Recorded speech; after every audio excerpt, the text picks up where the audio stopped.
everybody. Welcome. Good evening. Welcome to the Philosopher King podcast. And we've got a special guest here again tonight, Myer, back for round two. We're going to talk about actually today and the significance of today on the world stage. Welcome back, Myer. How are you? Always well. Thank you, sir. It's good to have you back, man. Beautiful. Thanks, man. I appreciate you having me on. How was your Absolutely. day? It was good, man. It was good. So many of you may have heard this little poem before. Remember the 5th of November, gunpowder treason and plot. We see no reason why gunpowder treason should ever be forgot. So that's the repeating kind of the undertone repeating throughout the movie V for Vendetta, which celebrates kind of the Guy Fawkes attempted revolt against the established corrupt order at the time. But so we're here to talk about that. Its connection to QAnon, alleged connection to QAnon, if there is one, and to discuss that. So there we go. It should be good conversation. Absolutely. You're gonna have to teach me a little bit more about Q. I will. You're gonna have to teach me a little bit more about V. I will, man. So, and actually, I there's a will. third. We were talking in the pre-show. There's a third similar vigilante type in the shadows with a mask. See if y'all out there can guess before we drop it. Represented by a letter, who devoted himself to working from the shadows to overthrow corruption. Drum roll, please. Myer, drop it on him. Zorro. Zorro. So interesting foreshadowing even of the V for Vendetta saga. But I Very know when we true. spoke. Because Yeah, go ahead. sorry, go ahead. Yeah, go. No, I was just gonna say when we spoke last time, we had talked about V for Vendetta, and you shared that how much you love the movie, and so for folks who haven't seen it, you want to give kind of like a bird's eye view of what the story is about and some salient points that are noteworthy. Yeah. So if you haven't seen V for Vendetta, you should definitely watch it. But V for Vendetta is pretty much about like a guy who's living underground, pretty much, kind of like off grid, you want to call it. But he's living dead smack in the middle of like it's set in England, so London, England, and essentially what they're doing is he's he's basically sabotaging the the sitting government by doing different types of tactics, whether it's uh, doing he's basically doing stuff that Robin Hood would do, but in a more violent manner where he's actually sabotaging the government. Essentially, what he does is at the end of the movie, well, let's just say at the beginning, the governing body that's there is more uh, like a, I want to say like almost like a czar, like a Mm-hmm. king, but they're not king, and they were voted into place, and then they just maintained their positions and they just decided to hang on to it. And then it turns into almost like 1984. You guys have all known about 1984. It's like an Orwellian style governing body that's there. And what he basically does is at the end of the movie is he on, on his own and through the people. So they're chasing him and looking for him. Basically, the governing body is looking for this guy V because he's continuously sabotaging different parts of the government, whether it's this part or that part doesn't matter. So they advertise him and then they make the mask, which he wears, illegal. Now he wears the mask because he's been burned to a crisp, and it's due to the governing body Mm-hmm. that's there. So he wants to have his revenge, essentially. So basically, by the end of the movie, the entire populace that's there is looking for somebody to lead them out of the position that they're in, and this mask becomes the the image or the symbolism of the freedom that they want. So the governing body loses the people because the people aren't scared of them anymore, Mm-hmm. and he gets to basically have, I guess you want to say allies, but they're never actually in touch with him or working with him directly. Anyways, it's just he's able to like put his message out there by doing hacking, putting his face on television, doing Yeah, like major events. And then at the end of the movie, he blows up the entire parliament and the governing sector of the party that's leading Britain at the time. But yeah. the whole So concept behind it is that if a governing body is got too much control over the populace and they're able to basically crush the population with different tactics, whether that be jail, freedom of speech, this and that, and essentially that's what they're doing to people. And he's like a freedom fighter, you want to call it. But yeah, in in the actual story of the guy who's doing November, remember 5th of November, he's basically fighting back a corrupt government. And right. what he wants to do is establish something for the people, but he never actually gets it done. His story, unfortunately, kind of fails. Well, and it's interesting because at the end they reveal his origin story, which is where like he escaped from a fire. He was a sub prisoner That's for a right. long time, and like maybe even you almost get the idea of like a monarch mind control slave, or something like that, like where he was a prisoner of war and tortured or whatever.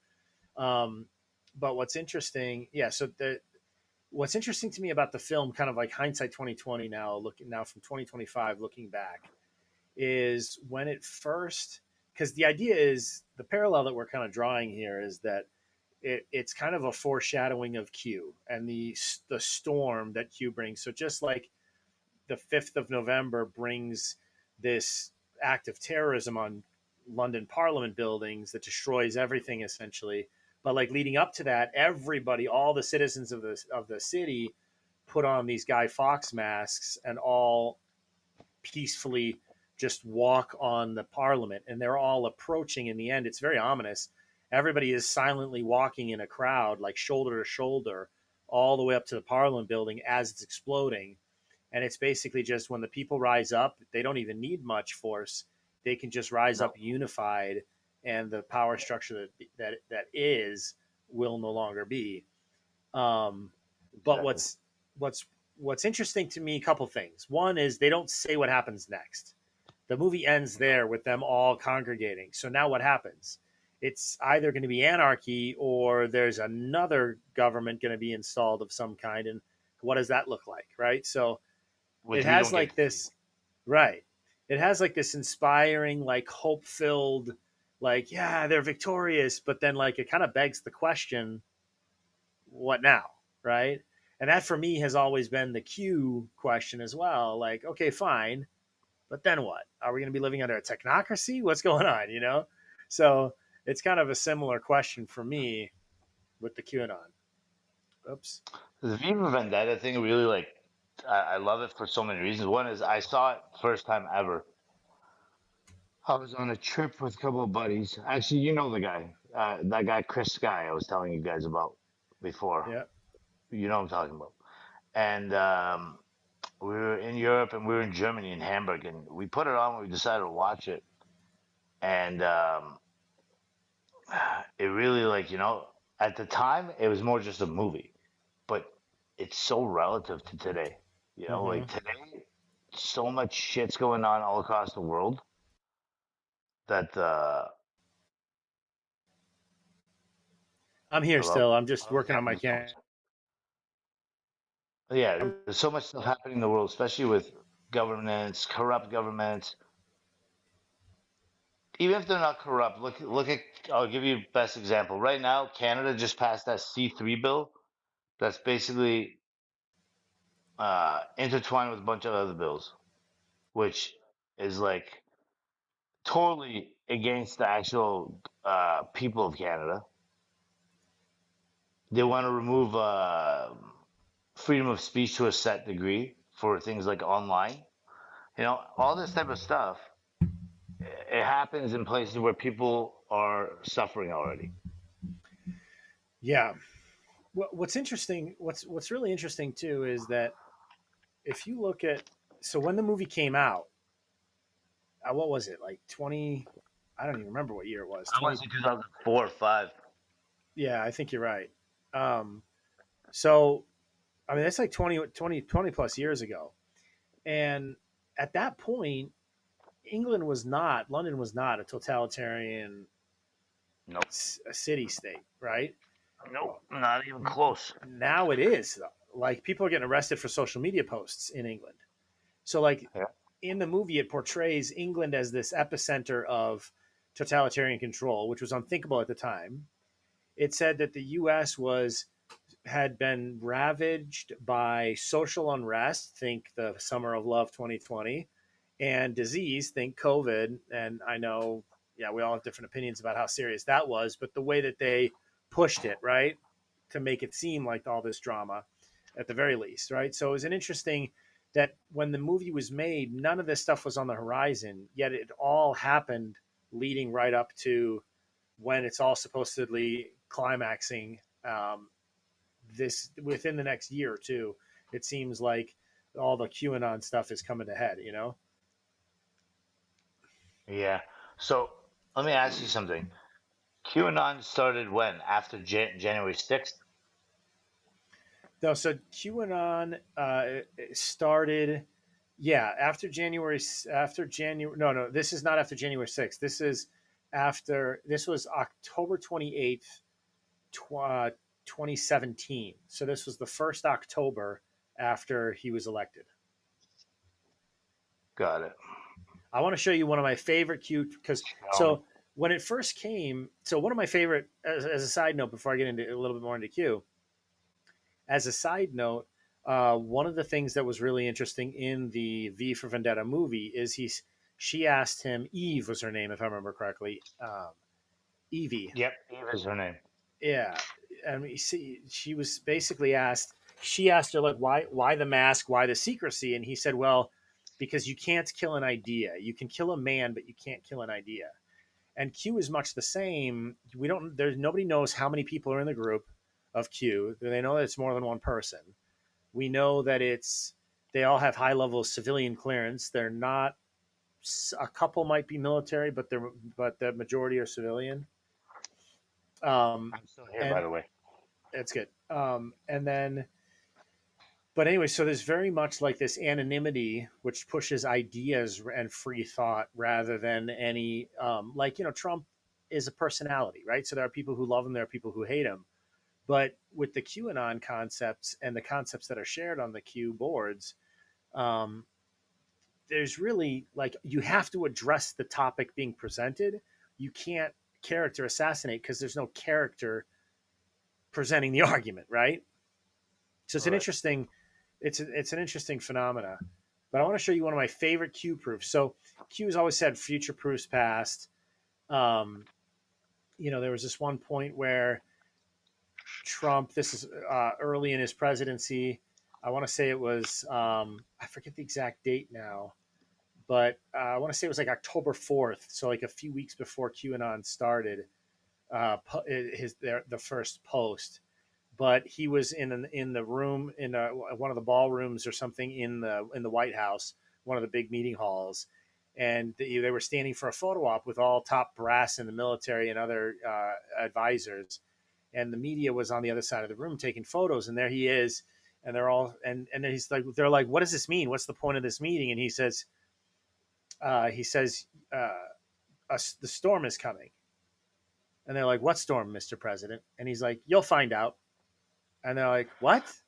And they're like, what storm, Mr. President? And then he's like, have a good day. And they just ushered them all out. So like it was very interesting and cryptic. And then only later in the Q posts themselves did you understand that he's referring to the storm that Q starts talking about, the storm of justice that's going to come down on the deep state and all this other stuff, right? Yeah. One of the things that Q repeats ad nauseum throughout all of the, I don't know if it's 6,000 posts. I don't remember the number of posts now over a several year period. Is he always says future proofs past. So always about Q proofs where Q will post something and then Trump will post something right after. Or one of the Anons asked Q as a confirmation to make give the Anons peace of mind. Have this is right before Easter. Have the president say tippy top at some point in his speech today, and this is on Eastern. So when he's there next to the white Easter bunny, which on the balcony giving like the Easter address or whatever, um, Yeah. which Q is always saying, "Follow the white rabbit, follow the white rabbit." So Alice in Wonderland minuets, right? Then he goes, so president is like, everybody's worried about this and that. I don't remember the whole context, but he's like, we're actually in really good shape, tippy top shape, you could say, right? So like nobody says tippy top shit. Like that's ridiculous, right? So it was like little things like that are there's just too many coincidences as they kept piling up to prove that Q, whether nefarious for the downfall of the American people or whether truly to liberate us, that's the part that I'm not convinced of yet. But Yeah. Q is certainly real. And my favorite Q post I'll show you right here. So this was posted. You can see November 8th, 2017. So this is about a week and a half after the first Q post. Now, most people still didn't know what Q was, but there's two things. First of all, their hands are in the shape of a circle right here, their thumbs up, and then the hands in the shape of a Q. Is that reading into it? One could argue. But when you download this image, I'm going to see if I can actually do it right now on screen so people can see it. Yeah, dude, I love this so much. Can you see? I'm going to take a screenshot and drop it in. I can see it. Can you see the name of the file that I just downloaded? No, I don't think so. Here, No. I'm going to drop that in this. This is wild. So when you download this image, the name of the image, the label of the JPEG that you download is wild. Let me show you Like you're here. talking about like when you download it from Twitter Yeah, or wherever you exactly. got it? I think I saved it. Hold on 1 second. Yep, here it is.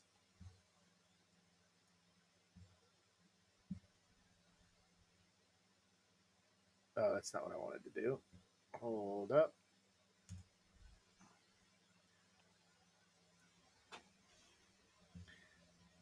Here we go. I'm just grabbing this image. Here we go.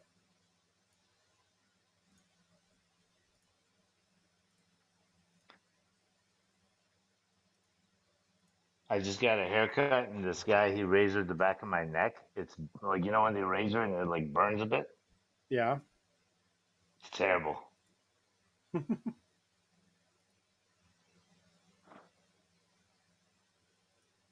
But All right. you All know, right. Here we go. Here we go. So you can see here. Where are you? Come on. Come on. There we go. Do you see it? So do you see the title of this right here? The title of the JPEG right here is "Do It Q." yeah, I It's see it. wild. It's wild. Was Like that on that was purpose before. though? What's that? Was that done on purpose? Yeah. Well, and there's just time and time and time again. It's little stuff like that that's hidden that you have to kind of. It's just a continuous. There's thousands of Q like little verifications and Q proofs, you could say, over the last 6 or 7 years, and even just recently uh, with the Charlie Kirk memorial service there. So one of the things is they call them deltas. So with on the anniversary of the day. So for example, the Q post on the 10th, or I guess it was the 12th that he, or was it the 20th, the memorial service? I don't know, but that day it was they had it at the stadium that was called the Q. The stadium was called the Q, and Yeah, they didn't call it a memorial. They called it a rally, and on the six years beforehand, so a 6 year delta to the day, Q says, "Enjoy the rally at the Q tonight."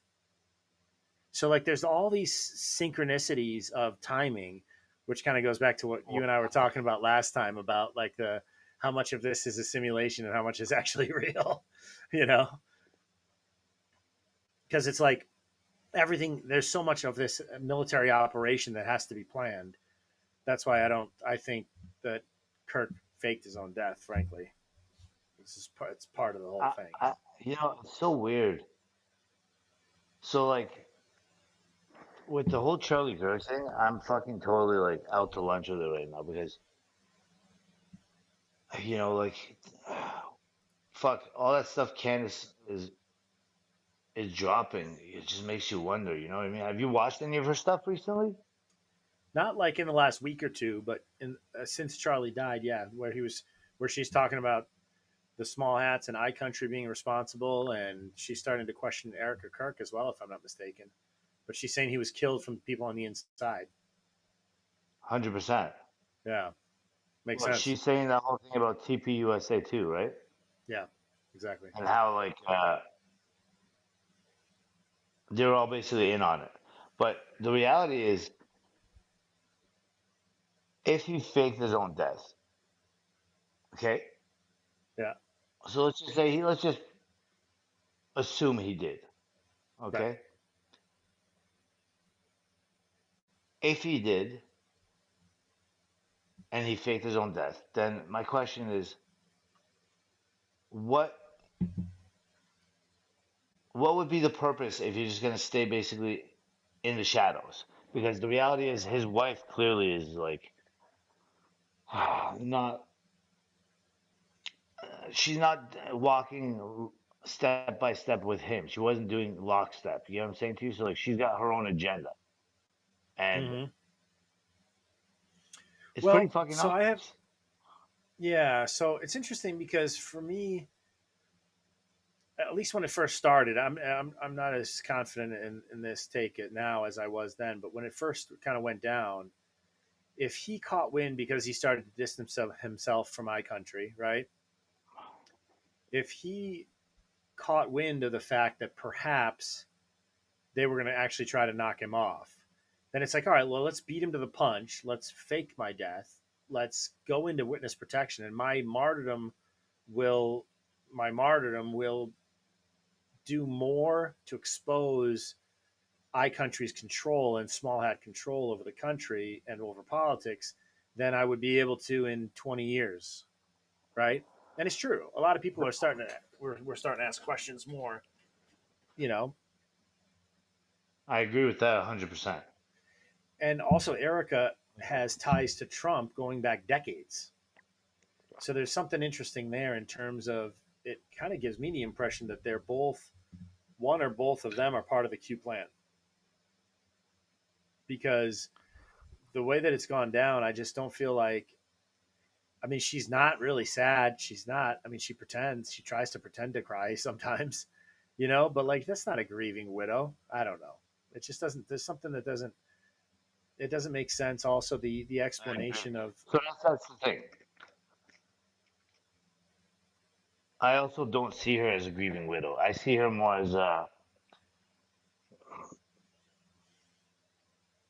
like a person involved with a story. Okay, but the problem with the story is it's not her story. So if you're gonna tell a story and you're not actually the one telling the story, what happens is, like, for example, if you watch The Simpsons every week, okay, can you just use something similar that anybody and everybody can kind of relate to? You watch The Simpsons every single week. Well, if you watch The Simpsons every week and all of a sudden all the actors who have voices, their voices are all changed tomorrow morning, the chances that you're gonna be watching that Simpsons religiously, let's just say you do watch it religiously, is going to be slim to none. And the reason why it's going to be slim to none is really simple because you're losing that relativity, that thing that's like always there, you know? So if you change Bart Simpson's voice tomorrow morning, people aren't going to watch. So my thing is them doing what they did. How is that beneficial? Like how is TPUSA going to continue as is Well, without that commonality? You know what I mean? Like, if you're going to kill see, the main guy's going to disappear, then how are you going to have like the same type of show? that's the thing that's wild to me is because I'm like laughing to myself like they didn't really, because Erica said a couple different times she's like, look, people don't realize, she's like, Charlie's voice will continue to be heard. And she didn't mean it figuratively, she meant literally. She's like, we have so many volumes of and so many thousands of hours of him speaking and giving different podcasts or talks or little reflections in his studio by himself when we were at home. Like, she's like, just so many hours of things that nobody's ever heard before that the world should hear, and that, could be relevant to so many different situations moving forward, that it's just that perennial wisdom that's always wrong. But anyway, so she's like basically saying that we're still going to be releasing new recordings of him. In other words, they just laid the groundwork for him to continue from a studio in witness protection, for example, right? Putting out new content, responding to what's going on live, and they could just say, "Oh, these are from the, like these are from the annals, from the coffers of stores of thousands of gigabytes of terabytes of data of him talking." You know what I'm saying? Like, she's basically laying the foundation to continue to drop, to continue to literally have his voice perpetuate, which is wild. So it'll be interesting to see how it plays out. But It is wild. It actually is very fucking wild because the way I see it is going to be a tough one. But I want to know, like, how well they're doing right now, right? Because like you can look at it like that, but let's, that's I guess we can leave that for some other day. But you know, Q being what it is a movement essentially that has some type of correlation with the White House today, right, right? 100%. And what's interesting is, so um, Q basically laid the groundwork for understanding a continuity of government operation, where the government, in case of emergency or foreign invasion or something, government could continue from outside of DC. And the the understanding and the theory, even from some people who don't follow Q, like that Derek Johnson guy, um, they basically show with military code and rules and orders that Trump and his administration stayed in control of all the major levers of the country, guiding the ship and making sure we didn't go off the deep end under the Biden admin. And so Biden really was just a figurehead and didn't really. The reason why he wasn't able to affect much change is because he didn't really have the power of the sitting president. The continuity of government under under foreign invaders, namely the Steelers of the 2020 election. And that went forward, and that's something that Q kind of prepped people for. Q has talked about like the coming storm, which again, because our timelines, we're not spies in military operations. Oftentimes, they'll go and embed themselves into a for a mission. They'll embed themselves for 10 years to prepare for to put themselves in a position undercover where they can have valuable intel. Right?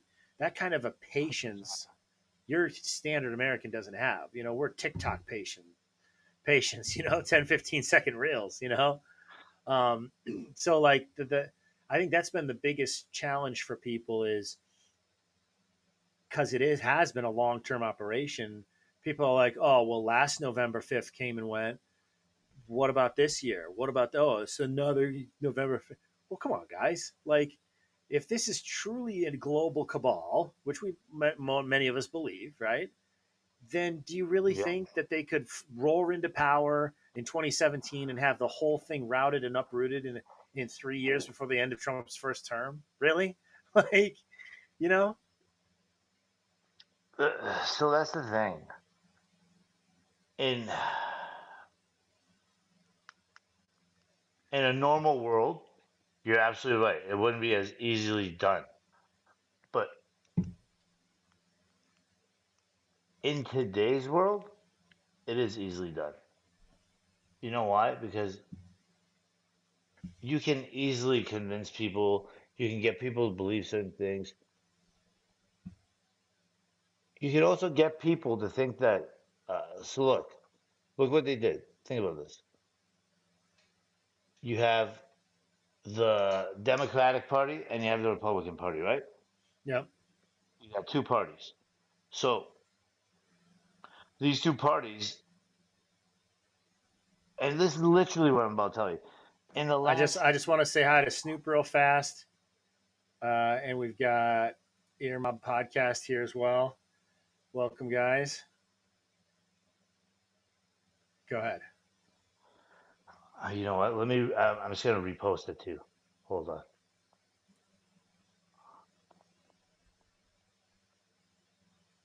And actually, this is funny. Doctor Don't Pass is hilarious. He says Myer resembles a guy at my local casino who sets the dice every roll. Don't Pass is great. Played craps with him actually in the casino back in over here in just across the border. I think it was up in. Correct me if I'm wrong. Don't Pass. I think it was up in North Carolina, right across the There we border go. there. There we go. We got you back. So, yeah, I was just doing it momentarily. So, I was gonna say something right now. Fuck, why did I just skip my mind? We were talking about whether or not So, Q could do it immediately today or not, and you said you think so because. right. So think of this. Think of this for a second. Right now in the U.S., I've never seen anything like what we're seeing in the last decade, where it's continuously about, oh, I'm a Democrat, oh, I'm a Republican, oh, I'm this, oh, I'm that. Okay, uh, and it's like teams. People have built teams basically, Mm-hmm. and uh, you, you know the issue with that is this: if something like Q is able to uh, get the minds and the people that like are against it right now on his team and they follow it, then something like Q could really be a real thing. But Well, for now, what it is an invisible movement. so here's one of the things that he says several times is sometimes you can't tell people the truth; you have to show them, right? And so what I think what we're seeing right now, and actually Snoop confirmed a suspicion for me. I don't know if you saw the last cast towards the end of the stream. We're talking about. I dropped a theory of mine that I've had for years about AOC actually being a white hat or a like a right wing implant like a plant into the Democrat Party to just steer them so extreme that it would just seem ludicrous, and she just kind of lead all the lemmings into an insanity based on their Trump derangement syndrome that she would just fester and move them so far to the left they seem insane. And that's exactly what happened. And my theory was it's not a serious politician. This person can't be serious. They must be trolling the left from the inside. This person must be a Republican. And Snoop confirmed that somebody in his circle, I don't remember how close it was, a friend of a friend or somebody's girlfriend that he knew, whatever, um, was friends with her. But anyways, I guess she's a staunch Republican apparently, which is hilarious because that's exactly what I thought. Because there's no way that person is serious, right? Um, but anyway, so like there's so many layers to the operation, and what it feels like they're doing is they're showing, and this to tie it back to the movie V for Vendetta. I think one of the most surprising but important sequences in the movie is probably maybe 15-20 minutes before the end. I don't remember the exact time frame, but you remember when he actually imprisons Evie when V captures her, tortures her, shaves her head, starves her, like Yeah, puts yeah. her in That's all to solitary. make her be stronger. Yeah, It's traumatic. I remember. And he like breaks her, and it's to show her the truth. Now it's insane the way he does it in the film, and it's kind of disturbing if you actually take a step back and think about what he just did, right? But in our case, like Q talks about a scare event being necessary, and he references some of all fears several times. So I've felt that for a while, a lot of us have. I felt for a while that what's coming is some kind of a nuclear scare event that's going to shock the world. Like everybody's going to be on the edge of their seat, and people are going to think destruction's imminent or something. Because so scare event necessary to make people realize how close we were to losing the country. Had Hillary won, for example. Yeah. Fuck that lady. She's crazy. Such a creep. Yeah, but So crazy. yeah. So that that's what I find is really interesting is those parallels where on the one hand you have Q saying you have to show them, and then V actually acts out showing them. So it's interesting. My thing is, at the end of it all, though, what is what is like the end goal of a thing like Q? So the narrative is the understanding is whether or not it's kind of like because it kind of is reminiscent of Operation Trust in Russia in communism when they got all the patriots who would have fought back um, but didn't because of this Operation Trust. They thought there was like this behind the scenes secretive movement to stop the communist regime from crushing the people. And it just kept them quiet enough, the Patriots quiet enough who could have stopped it, quiet long enough so that they were no longer able to stop it, right? So that's what some people Right. suppose this whole Q thing is about. But if that's not the case, if it's true what it's claiming, the Q movement is working closely with Trump, who's referred to in the Q posts as Q plus often, um, is that they're basically trying to overthrow and dismantle this satanic cabal who has their tentacles in all government structures and even behind the government structures, all the banking institutions and the powerful families behind the scenes, etc. Right, the bloodlines. So, Right. um, Earmob says, if you remember, Hillary told the world on the debate stage how long it would take for us to respond to incoming missiles. Oh, I see. You're talking about like the whole scare event necessary thing. Well, actually, that song Nessun Dorma, that Italian, it's like an Italian operatic finale. That Nessun Dorma is the song that's sung at the climax when the nuclear missiles are flying, and like when you're like at the dramatic climax of that movie, Some of All Fears, that Q references multiple times. Oh my god. That that song Nessun Dorma, which means nobody sleeps, was Trump played at his rally recently. He played at one of his other events, one of the Republican He events. did? Yeah, there's like two or three times when he's played it, and then Dan Scavino also posted it. Dan Scavino's his Twitter has been like constantly doing Q drops and not Q drops themselves, but like Q confirmations.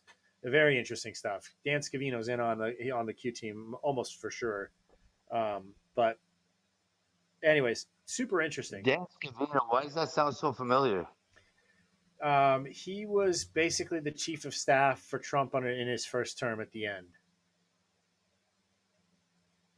Gotcha. Yeah, Gotcha. and really good. Really seems like a really good guy. But so allegedly, the whole point of Q is to overthrow the powers that be currently that have caused the hyperinflation, the uncontrollable debt, the constant global wars, the human trafficking, the drug trafficking, you name it. Everything that a rational human being complains about and realizes is not natural, including like our day-to-day slave labor in the system that we're stuck in the rabbit wheel or the rabbit wheel, the mouse wheel. But so that's the idea, right? Is that that will all the present order will be overthrown. Is the idea? Well, is this just another thesis, antithesis, and the resolution is going to be what Palantir and Peter Thiel's technocracy? Like, where are we going here? That's the big Pretty question mark much. for me. What's that? I said pretty much that's what it looks like it's going. Exactly. Exactly. I mean, it'd be nice to think to dream about, I think a lot of the Q people have believed, the Q followers.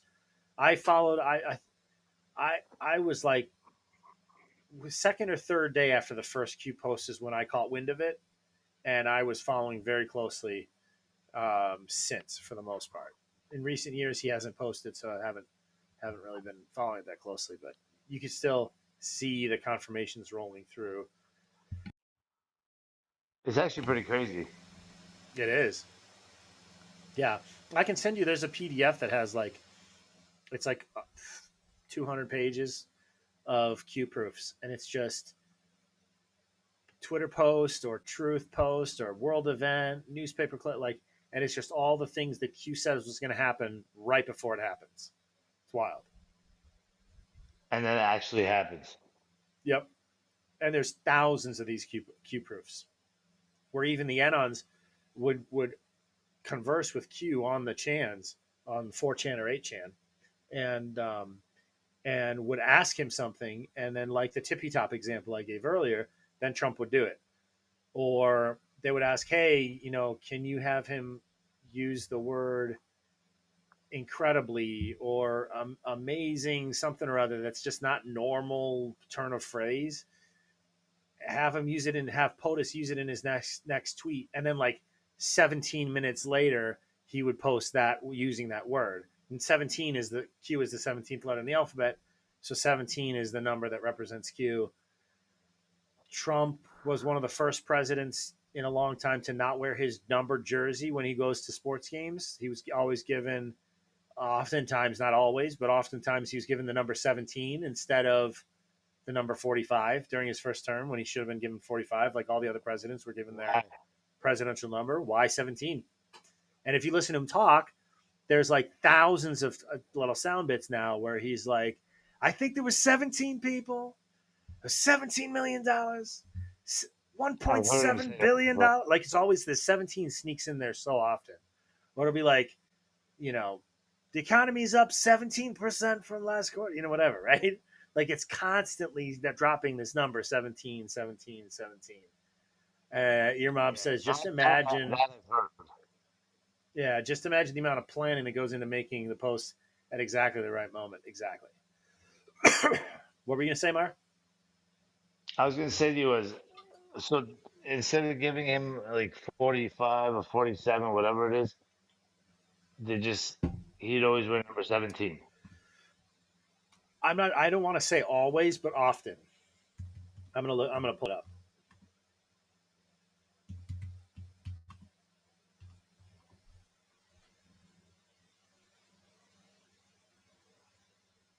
Let's see, images.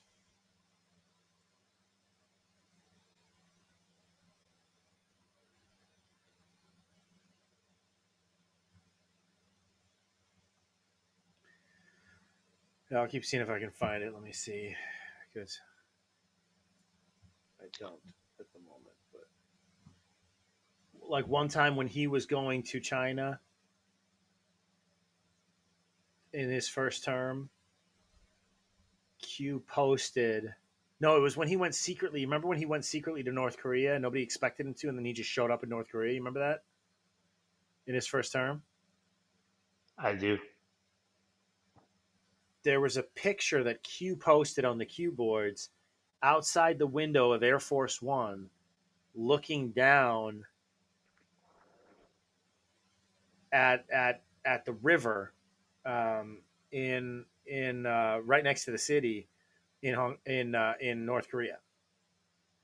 And so Anons, right when he posted it, Anons looked and they were like scraping to see where is this photo, where is this photo from, and they figured it out. And then it was revealed later that Trump was approaching to land in Korea at that time that the Q post happened. Wow. So it's just you just can't. It's just impossible. It's impossible for these things to just be Magically anything but line what up. they're. What's that? It's just impossible for these things to magically line up. Correct. Yeah. And actually, one of the things Q says again several times is how many coincidences. It's like coincidence. There are no coincidences. How many coincidences do there have to be before it becomes mathematically impossible? Exactly. Right? Let me see if I can find the piece about the jersey.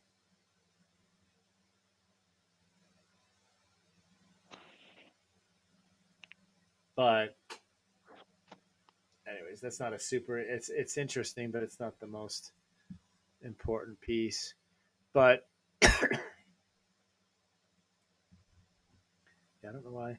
It's almost like Google censors things. What a surprise. Let's see. I don't even use Google anymore. Yeah, I know. I try to use something else, but actually, what I'm using right now is Bing, just because I use Microsoft Edge. But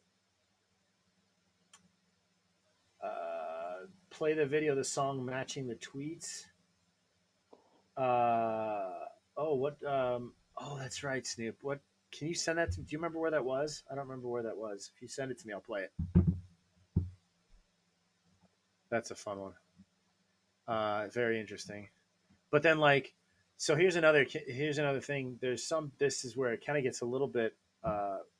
It feels far fetched, but it's really not when you look into it. So the theory is that developed a little later in the Q threads or in the Q saga, so to speak, is that JFK Jr. faked his own death. Now, JFK Jr. and Trump were best friends growing up. They were like Actually, they were like the closest of friends. Um, and there's like pictures of them just like broing together. It's really cute actually when they're in middle school and high school. But so so obviously JFK is shot. Afterwards, John Jr. commits to making his father's assassins pay and exposing to the world who killed his father. And right. he knew that it was I Country. He knew who it was, and he also knew. Okay, so the theory is that he. Okay, I'm jumping around. One of the things that as he was kind of gaining his force in politics, he started the George magazine.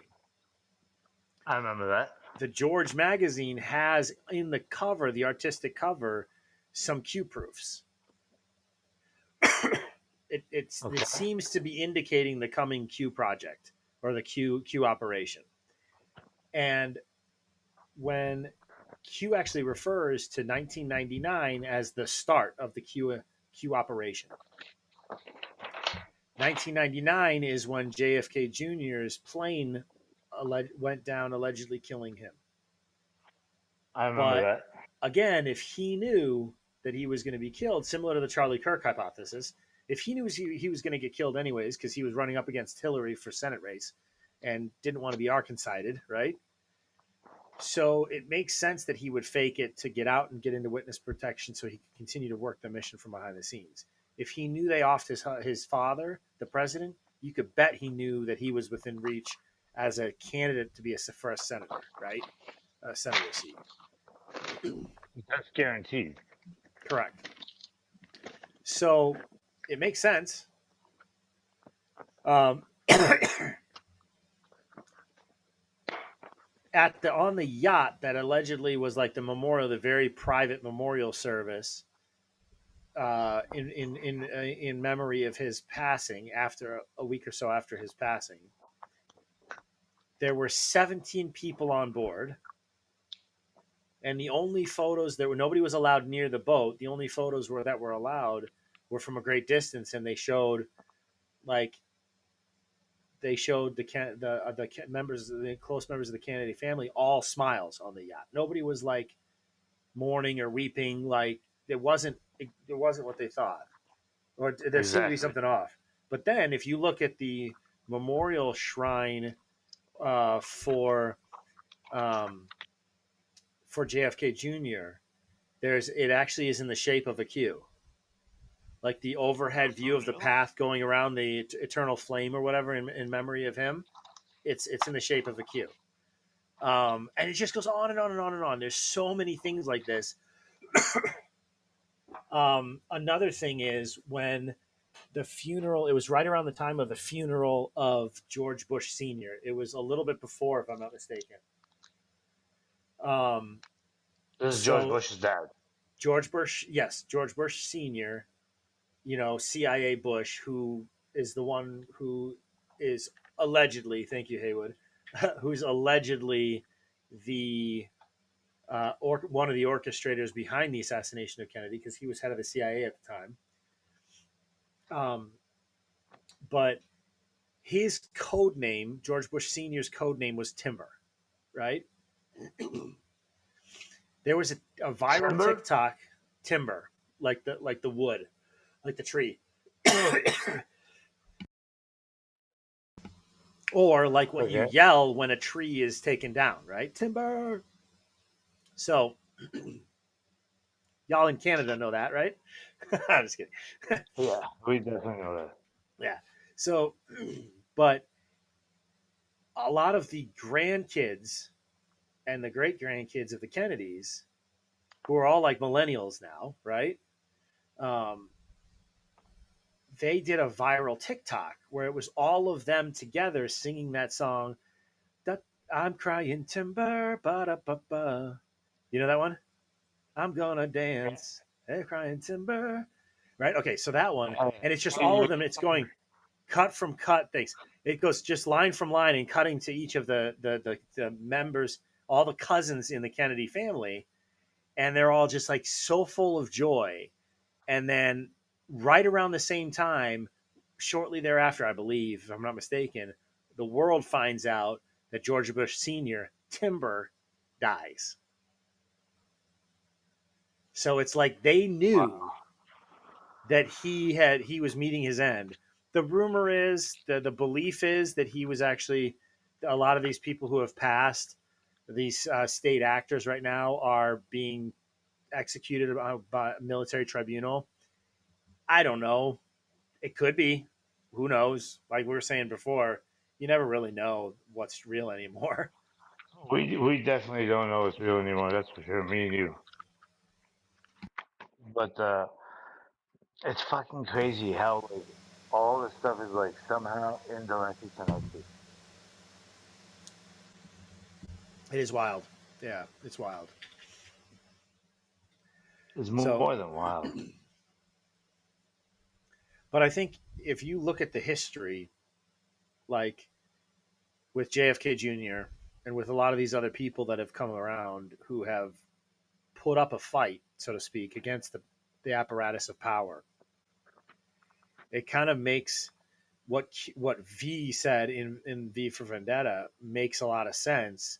That it can't, the movement can't be embodied in a person. It has to be an idea, and that idea or that identity that people can identify with, like with the Guy Fawkes mask, or everybody calls each other anons.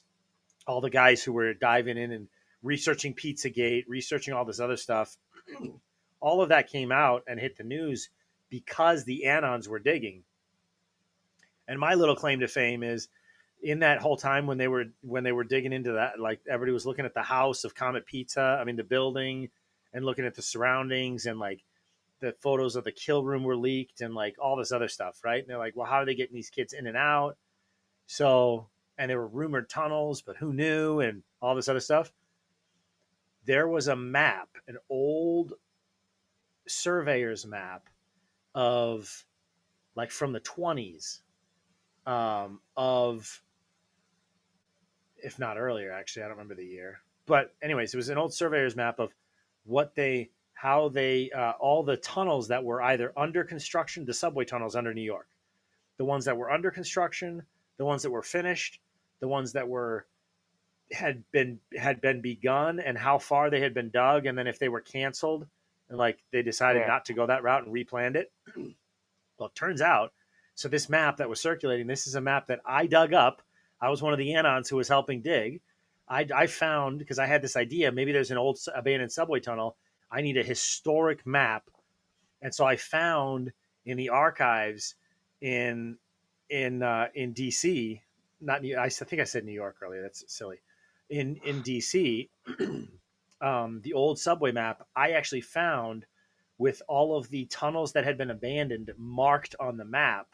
It was in like county records or whatever, and so then that was circulating. But I was the guy who found that. But anyway, so us anons, we were like digging and trying to figure stuff out and piecing things together. It was a lot of fun from a standpoint of just like investigative journalism almost, right? Yeah, And posting things without it wasn't our names weren't attached to it. It was just we were just doing good work for the cause, you know. yeah. So I mean, it was brilliant in the sense that it was something we could all identify with. We're anons. We're there's Q, there's Pepe the Frog. There's like all these different symbols that have become part of the movement, and it's a movement for justice, and it's a vigilante against the corruption and oppression that we're under. So so much like Q, man. It's I mean so much like V and V for Vendetta. It's crazy. It really is actually crazy. It really is. You know what? There's so much to it. There's like so much Yeah. to it. It's not an easy one to like be able to like.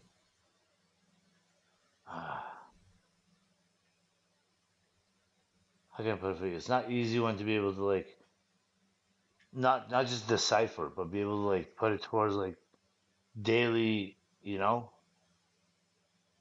events that are happening, whether it's politics or you know what I mean? Yeah. No, exactly. And that's why there were a lot of people who like when it says scare event necessary, like I think especially like those of us who are kind of paying attention on this level. Obviously everybody's paying attention on their own level. Like I just had somebody telling me about how upset they were about the result of the New York election for mayor.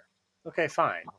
But it's all a show right now. We're all being shown something because I mean, yeah. I mean, I don't believe that a lot of this stuff is actually really happening right now in the sense that it's not as chaotic as it seems. It much more seems like an orchestrated show in order to wake people up. And I think even his denial, Trump's denial of the Epstein thing, is intentional manipulation and it's a show to wake people up because the people on the left didn't give two hoots about Epstein as long as Trump was campaigning that he wanted to expose it. The minute he recanted, everybody on the left is like, "Oh, well, now we Right. want those Where's your damn recanter? things." Where's your recanter? Right. We now those things must expose him, so we want it. We'll riot for it. We'll get out and demonstrate it. And the Patriots are never gonna die. We're gonna die on that hill of ending human trafficking and exposing Epstein and company.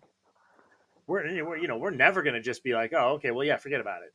No, once you're awake to that, it's over. Like you don't go back. So now the left has been awoken to that, and they're not gonna let it go either. I don't think. As long, No, definitely not. so now that's the one issue that both sides of the aisle, in terms of the rank and file, are united on. So I just and there was something else I can't remember. There was something else now that he also just seemed to kind of flip the sides on that was really surprising, and then it ended up unifying both sides in a similar way. But I don't know. It's just I think people need to Flip the brace for script. what's coming, a scare event. I think that's what needs to happen. I think people need to brace for the scare event. I think it's going to be actually a nuclear weapon, or and I don't think nukes exist. I think it's a psyop too, but that's another story for another time. I find it like this. If something like that is gonna actually occur, if something's happening that we can't see right now, I feel like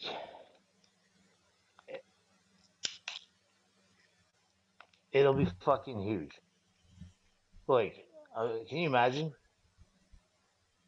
if there's some kind of a nuclear event? I mean I believe it. I mean poor New York. I believe it'll be New York or L.A.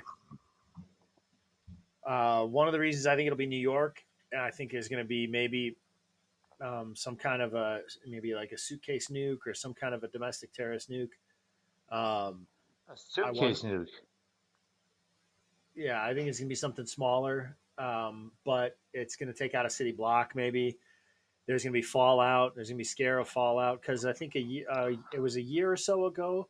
They in New York in the Grand Central Station and other subways and other like public areas like that, they started putting up nuclear fallout preparedness instructions, like warning placards of how to get Oh, shelter yeah, and how yeah, to yeah. protect yourself from.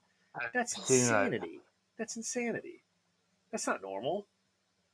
They're No, pre-programming that's something. definitely not normal. They're pre-programming something. You know? It, fuck, man. I think that's the biggest problem, especially when you're talking about like when you're talking about U.S. like style governments. It's totally different than anywhere else because U.S. style government is operating everything. Like everything,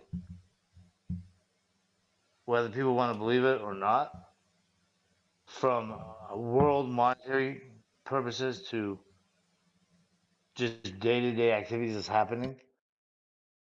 It's all somehow directly coordinated with like America. So like when I think about like crazy shit that can potentially happen, it's Yeah, I know it's wild. It's wild, yeah.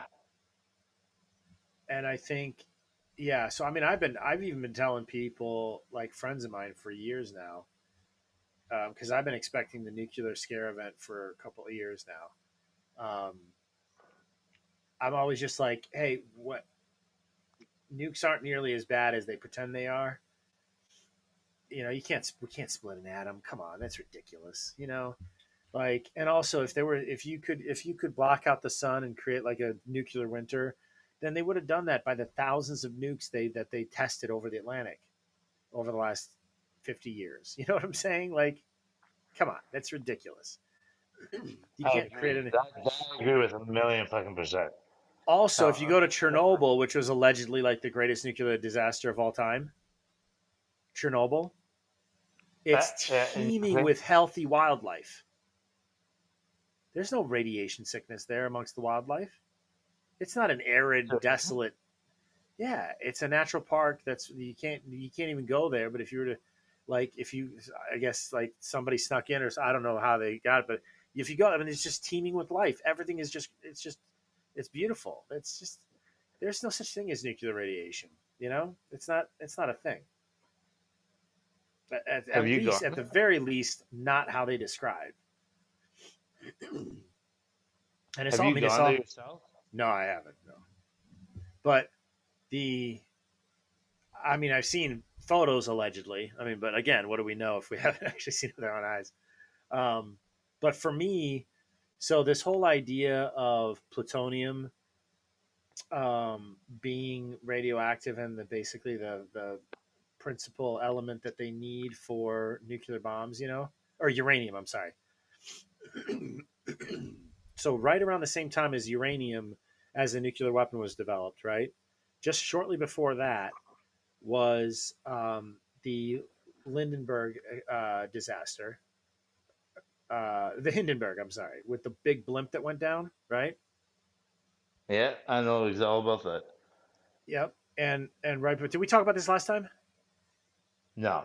And before, so that's they you could stay up for 21 days at a time with those big Airbuses, right? Well, how were they powered? How did they stay up in the air? It was a canister of uranium because that would off gas when that's when that has its half life. It produces massive amounts of helium. So it was a canister with a couple canisters of uranium. You could stay afloat in one of those Airbuses for 21 days plus, right? So For they couldn't real. that yeah, and they couldn't once they found Operation High Jump, Operation Fishbowl, those operations where Admiral Byrd went to the edge of the ice wall and discovered the edge of the flat Earth, so to speak. Yeah. Within a couple years of him coming back and telling what he found, you had several things happen in quick succession: the Hindenburg, nuclear weapons, and the Antarctic Treaty. So Hindenburg destroys the vehicle that could get you there without having to go to leave from one of the places, one of the three spots that are close to the ice wall, namely southern tip of South America, southern tip of Africa, and the Australia, that area, right? So those, now they only have to protect the wall in those three areas if Airbuses aren't concerned, because other planes or ships won't be able to get there. I mean, ships maybe, but that's a little easier, I guess. But planes, like, you just can't get there on a conventional plane. The Airbuses could have. So they ground the Airbuses by terrifying people, create regulations and legislation there. Then now they take away the fuel for the Airbuses by the nuclear weapon hoax, and the uranium, and then Wow. and then Wow. and in the Antarctic Treaty, they get all countries to agree to maintain these things. So I mean, it's really interesting how those happen all within a couple of years or a few years of Operation Fishbowl. Super fascinating. That is so crazy. Wow. Now, I did not know that about the Hindenburg, just so you know. isn't that interesting? I think it was like 35, 37, and it's like all right in that area. It's personally, I find it beyond interesting. Mm-hmm. Just Yeah, for the purpose that, like, to have that style of like technology slash,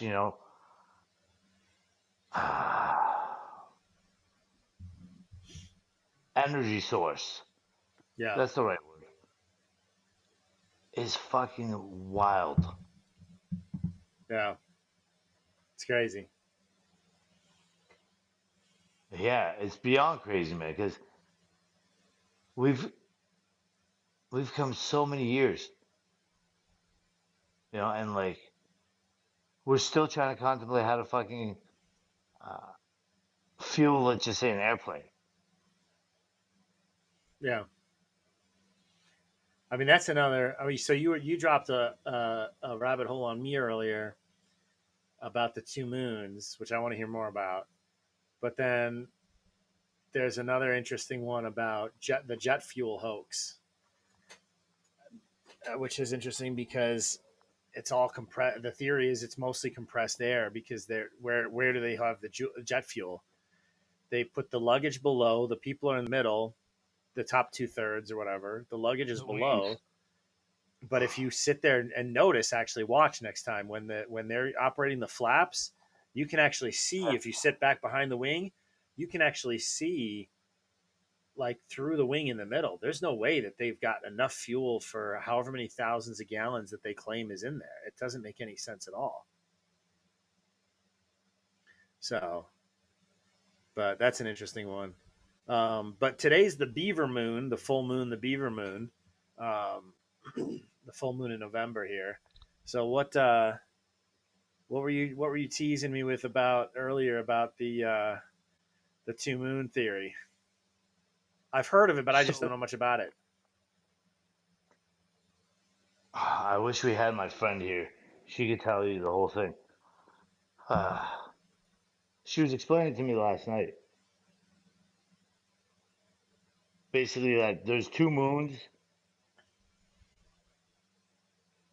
One's reflective and one is not. So Isn't that the basically, like, theory? Is that what they're basically the explanation for? And it's like called Rahia or something, like something with an R, but it's the one that actually obstructs in a so-called lunar eclipse. That's what we see as obstructing our view, is this other moon. Is that it? yeah, pretty much. Pretty much. But what I was going to ask you is, have you heard of I think it's called the Great Filter Theory? Okay, you alluded to this earlier. I heard it from you for the first time the other day. Lay it on me. Okay, so the great filter theory is pretty much so there's two versions of it. One is that there's, let's say, life out there beyond us. And like, keep this in mind. I know you're like a flat earther. Hmm. I can game and think. I mean, I grew up. I spent most of my life as a heliocentricist, so I can put myself back there for the sake of argument. Okay, so imagine this: we have all this shit in the universe, right? Planets, other solar systems. Most of them are like, let's say, galaxies and fucking light years away, right? Hmm. All right. We know for a fact that some of these planets they could potentially harbor life, right? So we know that there's some planets out there that can potentially have actual life. We sent out uh, a bunch of different forms of, let's say, technology into outer space so that if somebody sees it, they'll know that, hey, somebody sent this. Okay? Like, what is it? That record. The record Okay. that's in space. It's Yeah. always going. It's Yeah. based on, like, Yep. you know what I'm talking about. Okay. Yeah. Yeah. All right. Well, if there is life out there, what's stopping it from reaching us? Right? You just think about that. Right. Have they come? Have they never come? Are they able to come, or are they just like not coming? One theory is that they, in the 1940s, because apparently everybody saw UFOs after the nuclear testing, right? Right. So one theory is that yeah, they saw that like uh, we had this weapon, and they just wanted to come check it out. And they're like, oh, these guys are fucked. You know, it's better off just to leave these idiots alone. Let them like extinct themselves. We don't need to do anything. Right. Right. One's that theory. The other theory is this: that apparently every civilization that's uh, intelligent, what happens with them is that all of them, uh, whether they're on the same type of system where we are, where people are working Yeah. uh, for themselves, or they're working as a group uh, to, let's just say, enrich their fucking their race or their kind of whatever they are, alien, Sure. human, whatever the fuck they are. Now, the other theory is this: that all these people and all these different life forms eventually create something like an AI. And what happens with that AI is that it eventually either keeps them from ever being able to reach out to other uh, intelligent life forms, and the other one is that it actually kills them. Now, why is that I so see. believable? Why is that so believable as this? Put this for you. AI at the end of the day is a form of computer language. You know what I mean? Yeah. That's what it technically is. So if if you're AI and you were developed in the, because AI initially, if you go backwards, the first working AI was apparently in 1982. Okay. Now, this working AI had a code or a line of code in it where it basically said that, hey, um, we want you to learn and become smarter over time, but self-taught. Okay, our AI today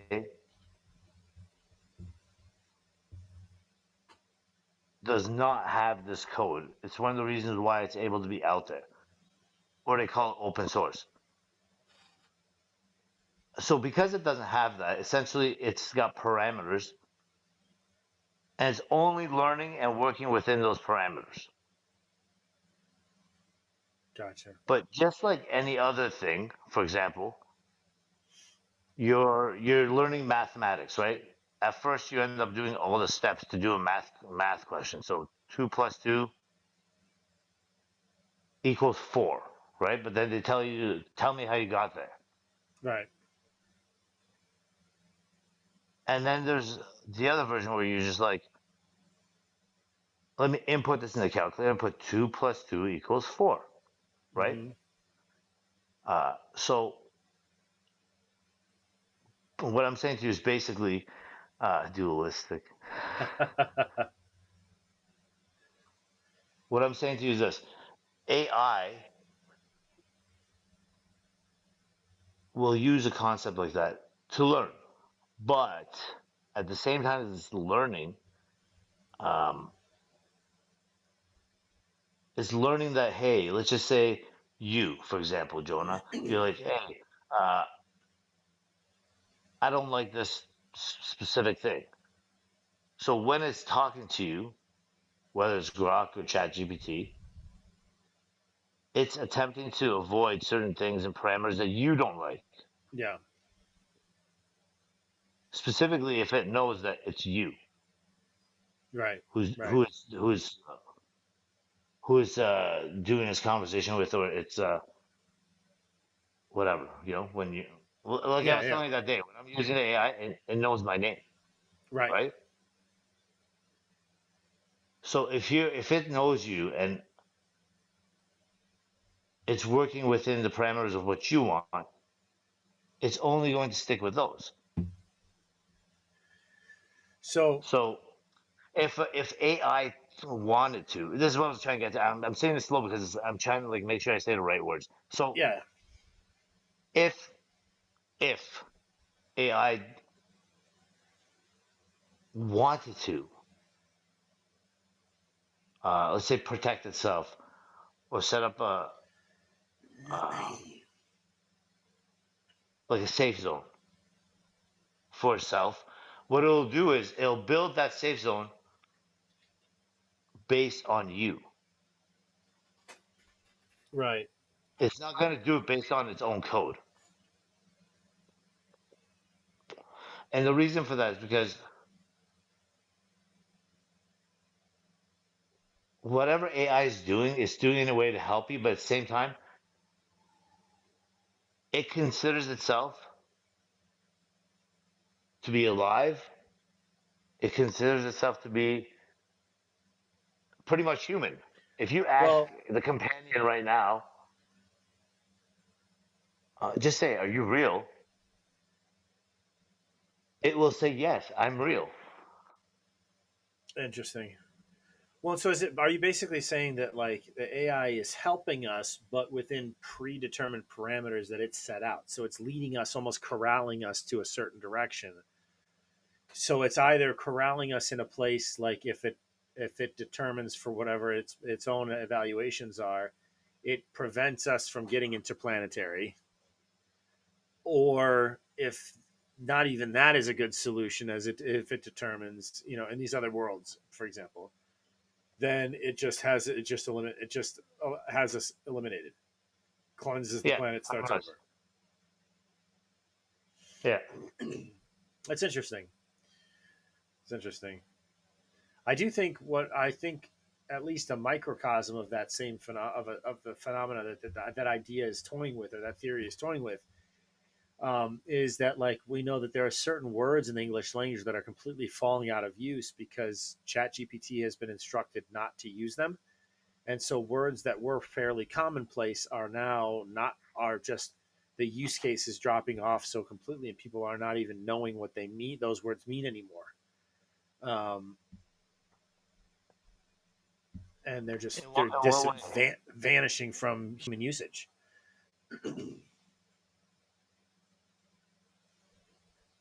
I should actually look up to see what words are being censored off of ChatGPT. That'd be interesting. But I guess like the English vocabulary has diminished like 20% in just the last several years, and it's expected to diminish more. And it's intentional. It's with an agenda. They're phasing out certain words because if everyone's asking for ChatGPT to give them talking points or write a summary of an essay or write an essay or tell me about this or that, the way that AI is always going to describe it is going to it's been trained to avoid certain words that it doesn't feel are good for us and guide us to other words. So it's not going to have the full flexibility of the human language.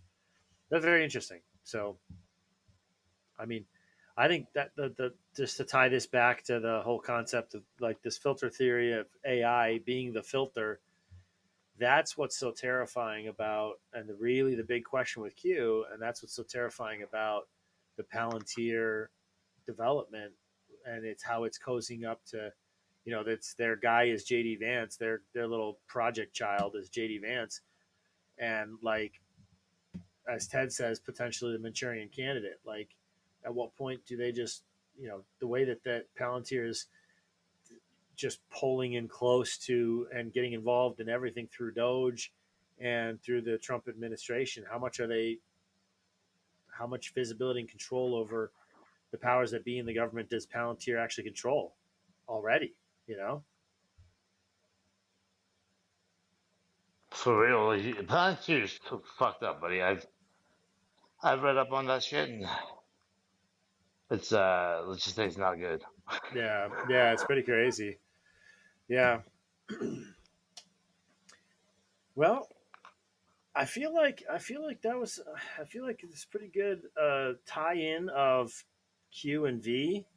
I feel like that was a pretty good, especially for folks who haven't heard yet, about Q. Maybe you've heard about it but don't really know much about it. We highly recommend watching V for Vendetta. Fantastic film. Came out in 2004 or five, but check it out. I think you guys will love it. And just kind of as we wind down and wrap up here, Myer, do you have any final thoughts for the folks here? Any final reflections? Oh, you know what? The way I look at things is like this right now. There's there's a ton of truth put out there in entertainment, let's just say. Yeah, And the reason why to do that is because every situation in life is a scenario, and things change all the time. So I feel like, especially Hollywood specifically, is filled with the in people and the out people. And when we deal with a lot of the out people, I feel like they're always trying to find a way to, um, let's just say, put out hints, drop little cookie crumbs.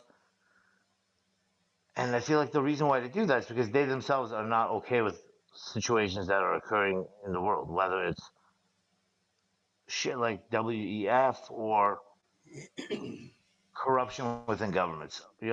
Just getting back to you and to the point. And the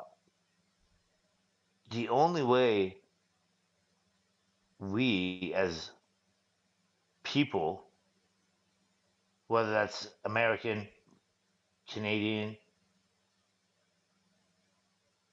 can ever actually uh, come up with, let's say, a solution for issues that are occurring, Yeah. is by getting together. This is what I was going to tell you while we were talking, but we got off topic a little bit.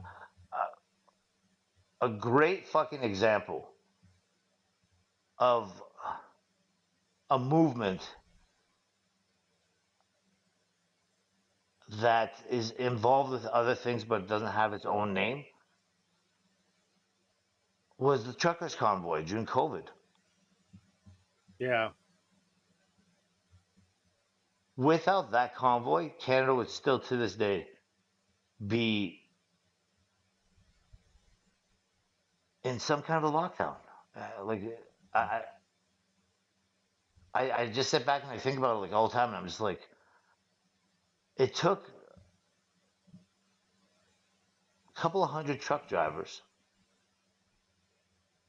to cause a blockade and make some headaches for some people to basically scare Hmm. the government, because that's what happens. And the thing is, 99% of the times, unfortunately, because the government's not scared of the people, what happens is they take full control. Yeah. It's true. And like we saw in COVID, that you make a great point. Like we said, like we saw in COVID, they use fear to aggregate more control, to take more control. So back in 9/11, it was fear of terrorists. You remember that? You They remember the orange, we red? I remember how I felt viscerally, how I felt when I walked into a. I was in California, and when I walked into a grocery store and saw a Muslim, I remember viscerally, like hate, Were fear, you anger, scared? all of that as a 13-year-old kid, or how old was I? 16-year-old kid. Were you scared? No, it was more anger. I had like because they represented who I thought was so. But there was the anger, but then there was like everybody's afraid of like which one of these people are involved in a cell that are just gonna come out and start killing people. You know, like there was all that like this war on terrorism because now terrorism has hit the homeland. Nobody's safe. You could just be walking to work or walking to the you know, like that was the fear of our the whole like as a country, the fear of bloodshed coming to our lands and disrupting our way of life that caused everybody to sign away or cheer as their at the Patriot Act, which took away so many of our freedoms. Um, and we still feel it to this day when you try to board a plane, right? Uh, Oh my god. and so, like, that's just one example. And then COVID, things aren't still not the same. And then, you know, what's next? The scare event is necessary, guys. And that's kind of what the thought that I would want to leave everybody with here is just if and when the sky is falling, quote unquote, in the near future, take a deep breath. Remember that the scare event is necessary, especially if you see nuke or something like that. Just relax. It's not. Just relax. Tune in. The phone booth boys will be going live for sure to help you through it. But it's definitely don't even worry about it. Like it's not. So we'll talk. We'll all talk about it. But it's we have to keep our heads calm, especially because Q said it was coming. So even if Q is nefarious in terms of trying to bring about, let's just say for the sake of argument, trying to bring about the totalitarian state, it's still in our best interest, knowing that he's telling us in advance, but not working for us. It's still in our best interest to take those things seriously, know they're coming, and not be swept away with the fear, not be swept away into giving more of our rights away than they can forcibly take. So Yeah, that would be my final thought there in terms of the context of what we're talking about. But I think you absolutely hit the nail right on, man. I love it. I love it. Don't forget, everybody, please share the stream if you enjoyed it. Phoneboothpodcast.substack.com is where you can find all of the episodes of this podcast. You can also find Here's the Thing on Tuesday evenings at 6 p.m. EST. You can also find on Monday nights, there's the Phone Booth podcast. There's on Saturday evenings, you have the live that and then Dualistic kind of comes and goes, floats around a little bit. But check out the Substack also. We've got a new t shirt shop with fun t shirt shops. I get teased because allegedly is one of my favorite things to say. It's a great legal shield. It's a legal shield. It's also a great, it's a hilarious, like, one liner joke, kind of like that's what she said. It's like that kind of a humor. If anybody says anything almost anywhere, you can be like, allegedly. So, anyways, I love the word. And so we put a shirt up there that it has the Philosopher King logo and it says the best podcast ever. It is the best Allegedly. podcast ever. Allegedly. I So don't know about allegedly. allegedly underline. But anyhow, so I have fun with you guys. I appreciate if you tuned in. Please do check out the Substack, support all the guys there. Join us on Saturday evening live. That's always a blast. Myer, thanks for coming out, man. Thanks for the chat. I Thank you, appreciate man. it. Sorry, bro. I pulled my neck. I have this cut on the back of my neck. It's burning. I gotta take a Uh, shower and just throw some polysporin on it. gotcha. No, you're good, man. Yeah, you're good. Always enjoy the conversations. So, Me too, man. Me too. all right, guys. Absolutely. Thank Well, you so much. absolutely. Have a good night, everybody. We'll see you next week.